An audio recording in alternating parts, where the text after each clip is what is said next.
Assalamualaikum warahmatullahi wabarakatuh. Wassalatu wassalamu ala asyrafil anbiya'i wal mursalin wa ala alihi washabihi ajma'in. Semoga mahasiswa, anak muda, generasi muda selalu dalam keadaan sehat walafiat, dan kita berjumpa lagi pada minggu ke-11 ini. Kuliahnya dengan tema adalah pemetaan lahan secara digital berdasarkan penilaian kesesuaian lahan, di mana CP umum pada kuliah ini diharapkan mahasiswa SD3, S1, D4, dan S2 itu mampu memahami dan menerapkan pemetaan lahan secara digital dan 3 dimensi. Cadangan CP khususnya diharapkan juga mahasiswa D3, S1, D4, dan S2 itu mampu menjelaskan pemetaan lahan secara digital untuk distribusi lahan tanaman yang spesifik. Jadi metode kita ini berdasarkan kurikulum outcome based education. Bagaimanakah pemetaan digital itu dan latar belakangnya apa? Dan kita buka dengan gambar ini.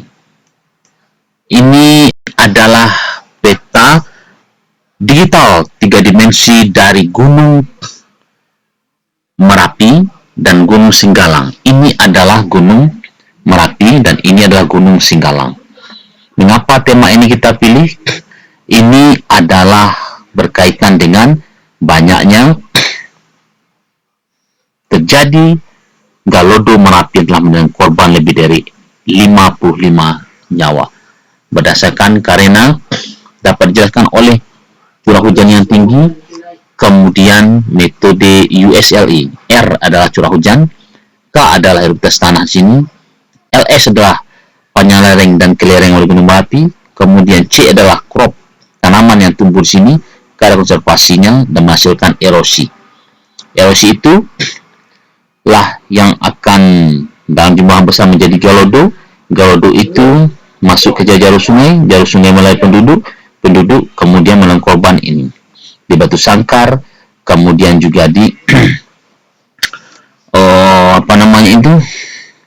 Pandai Sike, dan juga di wilayah Lembah Anai ini. Mari kita lihat bagaimana perputaran 3 dimensi dari peta ini. Inilah pertanyaan sederhananya nanti perlu kita jawab adalah bagaimana cara membuat peta 3 dimensi ini. Ini kita buat dari menggunakan peta yang ada di Google Earth. Peta yang ada di Google Earth tersebut kita digitasi. Setelah kita digitasi, maka itulah terjadinya kita gunakan software yang namanya GPS Visualizer untuk mendapatkan koordinat ketinggian tempat. Kemudian kita olah data dengan TCX Converter. Setelah TCX Converter, kemudian kita gunakan Excel. Setelah Excel kita gunakan lagi Surfer. Setelah Surfer baru kita petakan. Jadi ini dengan menggunakan Surfer. Puncak ini adalah menandakan dari tumpukan abu vulkanik dari Gunung Merapi yang mendatang air hujan yang lebih dari 135 mm. Inilah yang turun. Ada lagi onshore, kemudian ada Galodo yang sangat membahayakan itu. Mari kita tengok bagaimana ini adalah vektor. Vektor ini menunjukkan bahwa arah panah aliran air. Ini dia. Aliran air dari Gunung Merapi tersebut, air itu tumpah pergilah ke Lembah Anai yang menyebabkan terjadinya Galodo yang besar itu. Kemudian ini adalah bata-bata subdasnya yang ada di Gunung Merapi dan Singgalang tersebut. Kemudian ini adalah jalan, di mana jalan dari Payakumbuh, Bukit Tinggi sampai ke Lembah Anai. Kemudian ini adalah jalan-jalan kecil, dan ini adalah jalan juga. Kemudian ini kita tengok Galodo-nya. Ini titik-titik pemetaan yang kita gunakan untuk menggambarkan nanti arah aliran airnya dari subdas dari Gunung Merapi itu pergi ke Lembah Anai. Dan juga itu menggambarkan di Batu Sangkar dan di Galang, di lokasi Sumatera Barat itu. Kemudian ini adalah sama juga, dan ini adalah lokasi daerah-daerah yang mendapatkan bencana tersebut. Dan ini adalah sungai. Inilah sungai-sungai yang mengalir berdasarkan ketinggian yang terbuat ini, atau mematis yang warna biru ini, sungai yang mengalir. Nampak sungai yang mengalir tersebut semuanya menyebabkanlah terjadinya Galodo tersebut. Lembah Anai. Kemudian ini juga kalau kita buat arah aliran sungai secara garis besar. Jadi ini lokasi-lokasi yang warna kuning ini nanti akan berbahaya sekali ini untuk terjadinya Galodo, karena gitu tumpahnya air itu jauh, tumpahnya ada di sini 1, 2, 3, 4, 5, 6, 7, 8, 9. Kemudian ini adalah kelerengan. Kelerengan yang merah ini sangat curam sekali.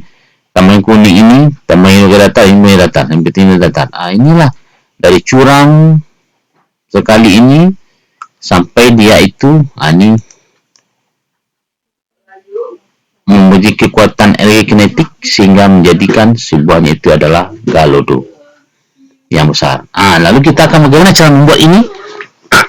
Peta ini dari nol. Kita akan buka dari peta ini. Ini dia caranya. Langsung tuh buka. Langsung tuh buka aja situ. Ini kita buka yang pertama. Ini. Oke. Ini kita putar. Kita putarlah dia dengan ini caranya. Ini kita buka laptop kita pakai Google Ads. Buka Google Ads-nya, diklik nanti agak lama. Kemudian disitulah kita mulai nanti melakukan ini Google Ads-nya digitasi. Karena sudah diakui oleh seluruh dunia, dipakai seluruh sudut dunia ini. Artinya apa? Peta yang kita ambil ini kan sudah tersedia, kontur, ketinggian tempat, namun harus kita ekstrak lagi menggunakan software yang lain. Jadi peta yang kita hasilkan digital ini adalah peta yang sudah akurat dan terpercaya, karena Google Earth itu juga dibuat oleh lembaga dunia yang terpercaya, kira-kira begitu. Makanya hanya dia perjalanannya itu. Google Earth-nya sedang beroperasi, tidak lama, tidak apa-apa. Ini sudah kita buat. Pergi kita ke lokasi di Sumatera Barat, Gunung Merapi. Kita ambil. Maka ini lama-kelamaan bekerja dia. Ini dia. Maka kita akan melakukanlah yang namanya. Kita putar yang kedua. Yang kedua seperti apa gambarnya? Ini.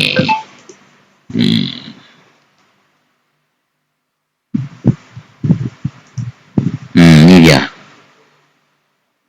Muncullah, ini adalah gambar dari gunung, daerah sekitar gunung Merapi tersebut. Inilah kita lakukan digitasi. Inilah peta gunung Merapi. Kita ambil batasnya. Kemudian ini akan kita digitasi. Kita digitasi itu bagaimana prosedurnya? Perlahan-lahan kita hilangkan digitasi yang lama, kita buat digitasi yang baru. Ini perlu dengan kesabaran, tidak bisa dengan tergesa-gesa, harus dengan penuh kesabaran dan ketelitian. Semakin banyak kita melakukan digitasinya, maka hasilnya itu kita dapat Bukit Batabuah, ada juga itu Gunung Merapi. Ini adalah putih, ini menandakan bahwa tumpukan dari abu vulkanik yaitu Gunung Merapi inilah yang karena hujan yang tinggi itu turun dia ke bawah, inilah menjadi Galodo tersebut. Sumber juga Galodo. Di samping adanya abu-abu di sini dan juga erosi. Erosi